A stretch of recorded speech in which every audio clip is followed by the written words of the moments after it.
What if I told you that a group of experienced hikers fled their tent in the middle of the night, into freezing temperatures, without shoes, because of something they couldn't see? This is one of the most disturbing unsolved mysteries in history. In 1959, 9 experienced hikers set out on a journey across the Ural Mountains in Russia. They were not amateurs. They were trained, disciplined, and prepared for extreme conditions. Their leader, Igor Dyatlov, had done trips like this before. Everything about this expedition was planned, until it wasn't. Days later, when the group failed to return, a search party was sent out. What they found didn't look like a normal accident. It looked like something had gone very wrong. Their tent was discovered first, but it wasn't just abandoned. It had been cut open from the inside. Not unzipped, not open in panic. Cut, as if something inside the tent had scared them so much. They didn't even try to escape normally. Outside the tent, the snow told another story. Footprints showed the group had walked away calmly at first.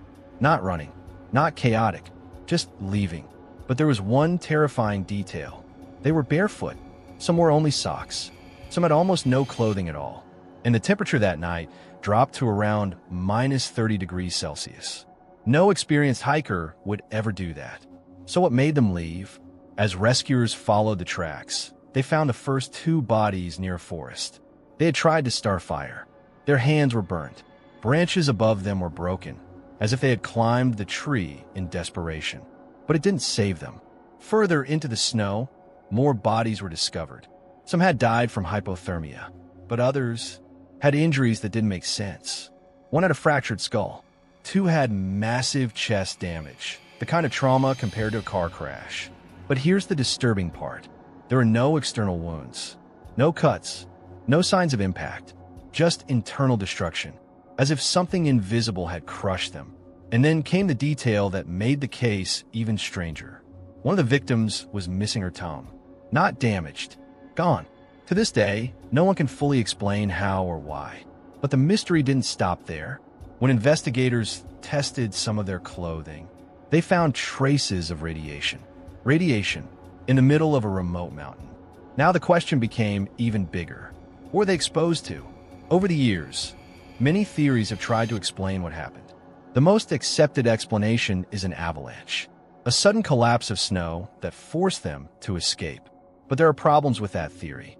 The slope where they camped wasn't steep enough. There were no clear signs of a large avalanche, and their footprints remained visible for hundreds of meters. That's not how an avalanche behaves.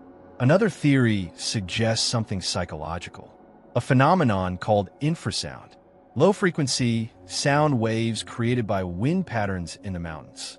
These sounds can cause anxiety, panic, even hallucinations. Imagine lying in a tent, hearing something you don't understand, but your body reacts with overwhelming fear. Would you run? Some believe that's exactly what happened, but that still doesn't explain the injuries, or the missing tongue, or the radiation. Then there's the theory no one can prove, but no one can ignore: military testing. At the time, the Soviet Union was conducting secret experiments. Weapons, explosives, possibly even something involving radiation. Some witnesses reported seeing glowing orange lights in the sky that night. Unidentified, silent, watching. Could the hikers have seen something they weren't supposed to see and paid the price for it? But there's something even more unsettling. The hikers didn't just run away. They tried to survive. They built a fire. They searched for shelter. Some even tried to return to the tent. That means whatever scared them wasn't just a moment. It stayed. It followed them into the darkness. Officially, the case was closed with a vague statement. An unknown compelling force. No further explanation. No clear answers. Just silence. And decades later, the mystery still remains. Because no matter how many theories exist, none of them fully explain what happened that night. So now the question is yours to answer. What would make 9 experienced hikers abandon everything, walk into freezing darkness, and never come back? And more importantly, what was waiting for them outside?